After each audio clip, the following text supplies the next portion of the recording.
Hello world, it's Gojo4 with you once again. Back at you with another vlog. Hope you guys are doing really well. So, big thing coming upon us this week. Big as in big and monstrous. Cloverfield Lane, Cloverfield Lane 10, whatever, number 10, is coming out this Friday. And so now we're finally going to get to understand the mystery of this film and what it's all about, and I don't know how much it ties into Cloverfield or not. I mean, knowing J.J. Abrams and knowing the boys, they may or may not explain, how it ties in. But I'm sure there's going to be tons of mystery, and I'm sure you're going to walk away going, wait, what? Like when you walked away from Cloverfield going, but wait, where did that thing come from? And where did this? And that. You're probably going to walk away from this movie exactly the same. But it'll be exciting. I guess, to kind of experience that mystery again, because if you remember the first film, or the first, I don't know what we would call it in comparison, but when I saw Cloverfield, I didn't know anything about it, and I just knew that there was a monster in it, but I didn't know how the story would go and how this monster would kind of be, portrayed or seen throughout the film. And it was same with Cloverfield Lane. Like, we don't really know how much the characters are going to get to see the monster or interact with it or what it is, but hopefully it's just an exciting, good movie.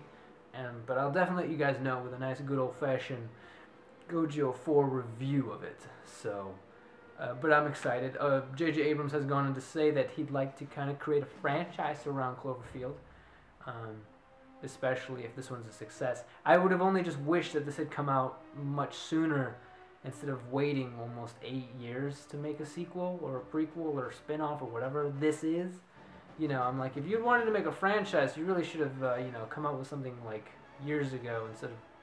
The first one came out in 2008. This is 2016. So hopefully if it does well and there is another sequel, spin-off, prequel, whatever thing, it comes out a bit sooner this time, not 8 years. Okay, JJ? Alright, looking at you. Anyway, but what I really want to talk about today is another film that's actually coming out in about a year. And it's called Skull Island. Kong Skull Island. And it's actually currently filming right now in Vietnam and Southeast Asia.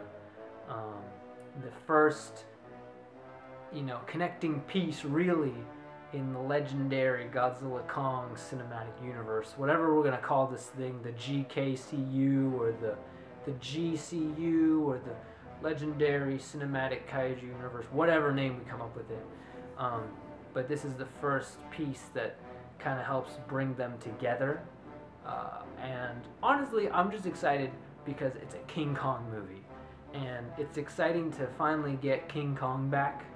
I really enjoyed Peter Jackson's King Kong, even though, yes, it was another remake, and the story is pretty much the same. It wasn't really anything new. It's just longer, more information put in, more detail. But I still enjoyed it, right? I mean, what kind of giant monster fan didn't, I think, really? I think a lot of people really enjoyed that film in this fan base. But I'm excited to see King Kong finally, something else happens to him. In a kind of different time period too, and so what we've heard from the writer, the production team, is that the film will be kind of set in the midst of the 60s, 70s Vietnam War, hence they're filming it in Vietnam. So I think that's going to be a very important backdrop to the whole story. And we do know that from the story description we were given that it's about Tom Hiddleston's character going to this island to find some kind of special antidote or medicinal, either something from a plant or something that could be really great for medicinal qualities. And they end up finding this whole new world of strange creatures and beasts, right? The famous Skull Island. And they run into King Kong, I'm assuming.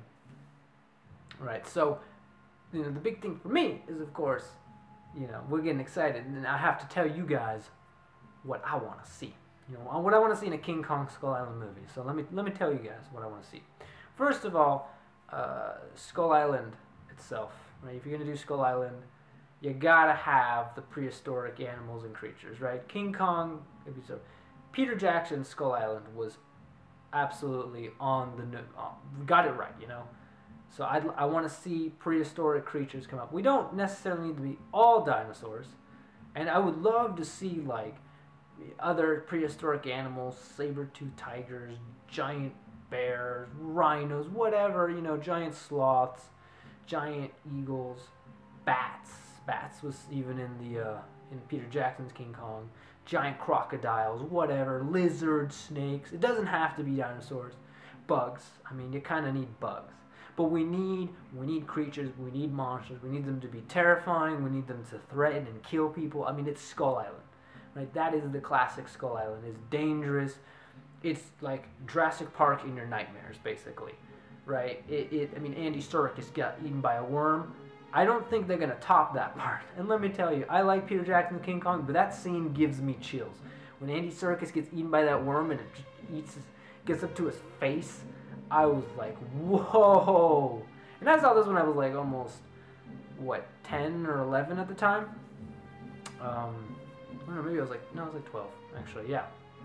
So, you know, it doesn't have to be that, but it still should be a threatening island, strange animals, especially prehistoric in quality. You know, don't dumb it down. Don't try to make it more realistic. Don't try to just hide things. Like, give us the creatures. Give us Skull Island. And second of all, you know, King Kong. Give us. That's my next thing. Is King Kong. You know, give us Kong. Peter Jackson. I'm going to keep referring to that one because it's a great example. You don't have to copy it, but it did a lot of things right. And King Kong in that movie is fantastic. He's got character. His design is great. You really feel for him. He is just as much a character as everybody else in the film, right? You really feel for him.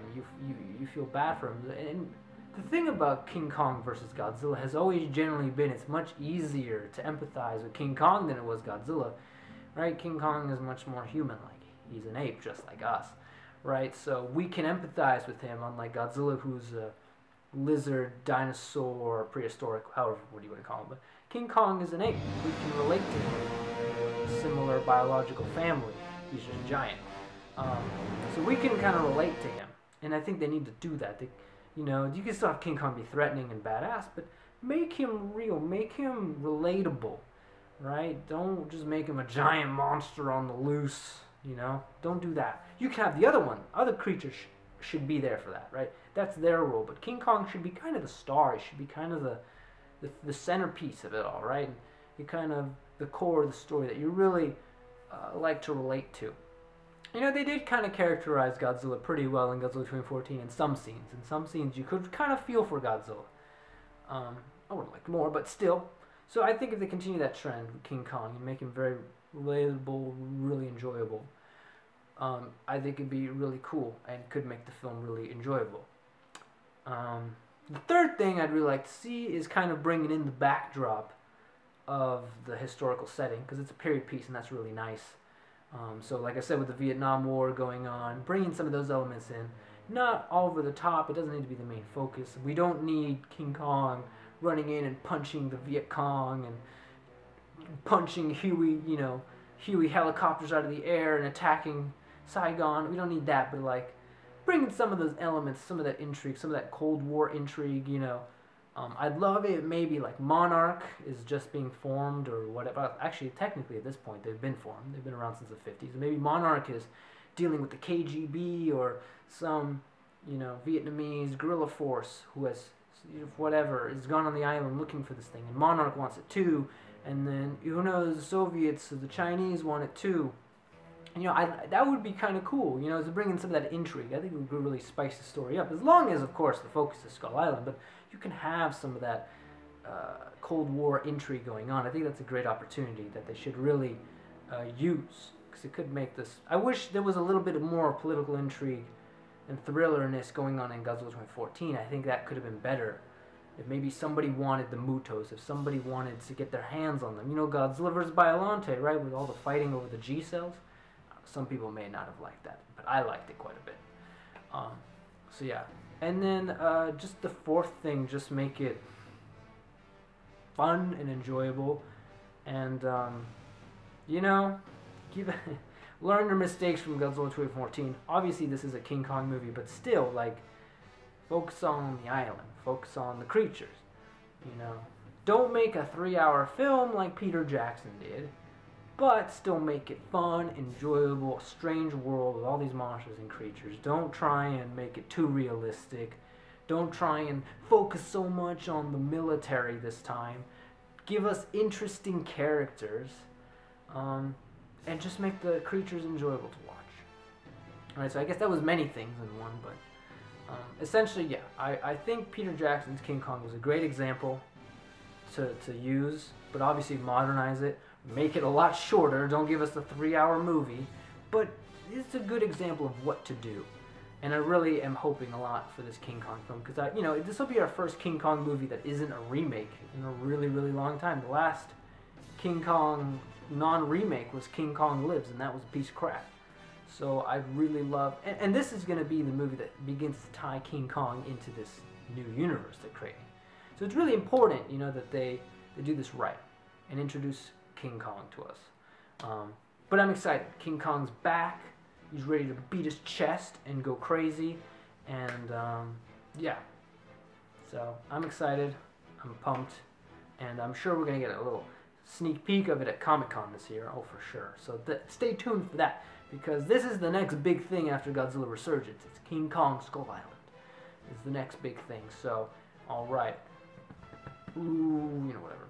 So, I'm excited. But of course, I'm gonna keep my hype pretty level. You know, I don't think they could mess it up too bad.